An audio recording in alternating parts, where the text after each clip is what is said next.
السلام علیکم الحمدللہ والصلاة والسلام علی رسول اللہ اما بعد وقال اللہ عز وجل اطیعوا اللہ واطیعوا الرسول لعلکم ترحمون وقال النبی صلی اللہ علیہ وسلم صلوا کما رأیتمونی اصلی اور کما قال علیہ الصلاۃ والسلام۔ معزز سامعین، اللہ رب العالمین فرماتے ہیں کہ تم اللہ کے اطاعت کرو، رسول اللہ صلی اللہ علیہ وسلم کی اتباع کرو، لعلکم ترحمون، تاکہ تمہارے اوپر رحم کیا جائے، تمہارے اوپر اللہ تعالیٰ کی رحمت نازل ہو۔ تو میرے محترم بھائیو، اللہ تعالیٰ کی رحمت تبھی نازل ہوگی جب ہماری زندگی کے اندر اللہ تعالیٰ کے اطاعت ہوگی اور رسول اللہ صلی اللہ علیہ وسلم کی فرما برداری ہوگی۔ تو اللہ کے نبی علیہ الصلوۃ والسلام فرماتے ہیں صلو کما رأیتمونی اصلی، فرمایا اس طرح نماز پڑھو جیسا مجھے نماز پڑھتے ہوئے دیکھا ہے، یعنی کہ جس طرح احادیث کے اندر آیا ہے۔ تو صحیح بخاری کے اندر حدیث موجود ہے، 782 نمبر حدیث ہے، اور ابو ہریرہ رضی اللہ تعالیٰ عنہ بیان کرتے ہیں کہ رسول اللہ صلی اللہ علیہ وسلم نے فرمایا، جب امام غیر المغضوب علیہم ولا الضالین کہے تو تم آمین کہو، یعنی کہ رسول اللہ صلی اللہ علیہ وسلم نے فرمایا کہ جب جماعت ہو اور جماعت کے اندر قرات ہو، سورۃ فاتحہ پڑھی جائے، تو امام جب غیر المغضوب علیہم ولا الضالین پر پہنچے تو تم آمین کہو۔ جس نے آمین کہی اور اس کی آمین فرشتوں کے ساتھ مل گئی تو فرمایا غفر لہ ما تقدم من ذنبہ، فرمایا اس کی زندگی کے پہلے گناہوں کو معاف کر دیا جاتا ہے۔ تو میرے محترم بھائیو، اختلافات سے ہٹ کے، اپنے مسلکوں سے ہٹ کے، فرقہ واریت سے ہٹ کے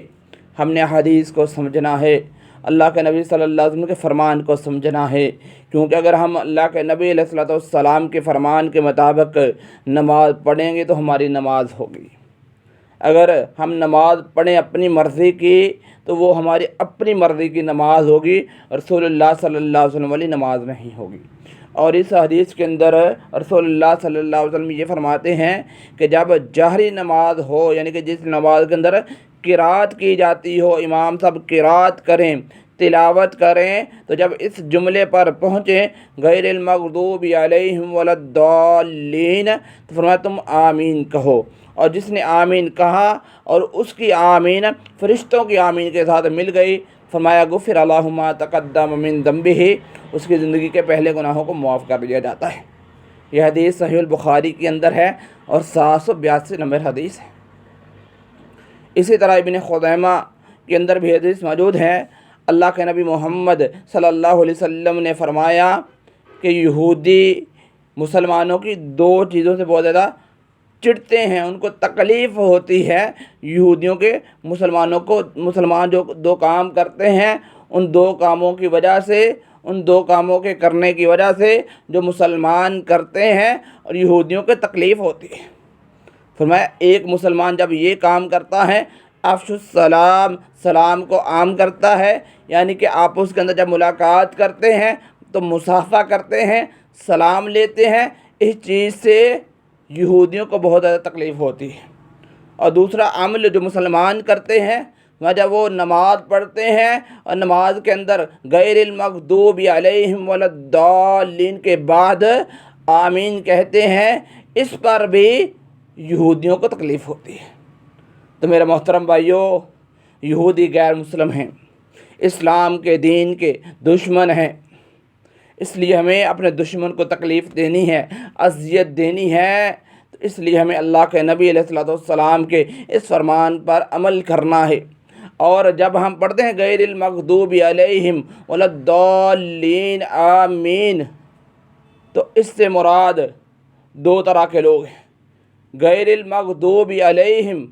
وہ لوگ جن کے اوپر اللہ کا غضب ہوا، ولا الضالین اور گمراہ ہوئے، اس سے مراد غیر المغضوبی سے مراد یہودی لوگ ہیں، ولا الضالین سے مراد عیسائی لوگ ہیں۔ تو ہم دعا کرتے ہیں کہ اللہ ہمیں اس راستے پہ چلانا جو تیرا صحیح راستہ ہے، اور ان لوگوں کے راستے پہ چلانا جن کے اوپر تو نے اپنا انعام کیا ہے۔ تو ان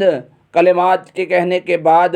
پھر ہم اس پر آمین کہتے ہیں۔ اللہ کے نبی صلی اللہ علیہ وسلم کے حکم کو مانتے ہوئے غیر المغضوب علیہم ولا الضالین پر ہم آمین کہتے ہیں، اور یہ آمین کہنے کی وجہ سے ہمارے گناہوں کو معاف کر دیا جاتا ہے، اور یہ آمین کہنے کی وجہ سے یہودیوں کو، عیسائیوں کو، رب کے نافرمانوں کو تکلیف ہوتی ہے۔ تو اس لیے میرے محترم بھائیو، ہمیں رسول اللہ صلی اللہ علیہ وسلم والی نماز پڑھنی چاہیے تاکہ ہمارے گناہوں کو معاف کر دیا جائے اور ہماری نماز کو قبول کر لیا جائے۔ اس لیے میرے محترم بھائیو، جب بھی جماعت ہو، جہری نماز ہو جس میں تلاوت کی جا رہی ہو، تو غیر المغضوب علیہم ولا الضالین آمین پر ہم پہنچے۔ غیر المغضوب علیہم ولا الضالین امام صاحب کہیں تو ہمیں آمین کہنا چاہیے تاکہ ہمارے گناہوں کو بھی معاف کر دیا جائے۔ اللہ تعالیٰ سے دعا ہے کہ اللہ تعالیٰ حق بات کو سمجھ کر اس پر عمل کرنے کی توفیق عطا فرمائے۔